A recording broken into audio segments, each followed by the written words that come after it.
है इसको, क्योंकि ये बहुत जल्दी जल जाती है। जिस तरह से सूजी बहुत जल्दी जल जाती है, ये भी बहुत जल्दी जल जाती है। तो आपको जो है यहाँ पे आराम से तहम्मुल से खड़े होकर इसको भूनना है। जब ये हाफ भून जाएगी तो मैं इसमें थोड़ा सा घी डाल दूंगी, तकरीबन 1 टीस्पून के करीब।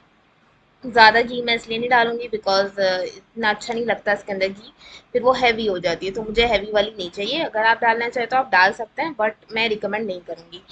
ठीक है जी, मैंने अब इसके अंदर घी डाला है, इसको अच्छी तरीके से भून लूँगी। और इसको भूनते भूनते हम इसके अंदर डाल देंगे अपना शीरा जो हमने पका के रखा था। एंड देन हम अच्छे से मिक्स करके जो है वो ढक के रख देंगे, और ढक के तकरीबन हम पकाएंगे 15 से 20 मिनट, वो भी हल्की आंच पे। अब देखें जी, हमारा जो है वो जर्दा बन के तैयार है। इसके अंदर हम थोड़े से नट्स डालेंगे, आप चाहें तो कोई भी किस्म के नट्स यूज़ कर सकते हैं। मैंने सिर्फ बादाम यूज़ किया है। और अब हम इसको डिश आउट कर लेंगे। ये बहुत ही अच्छा और ज़बरदस्त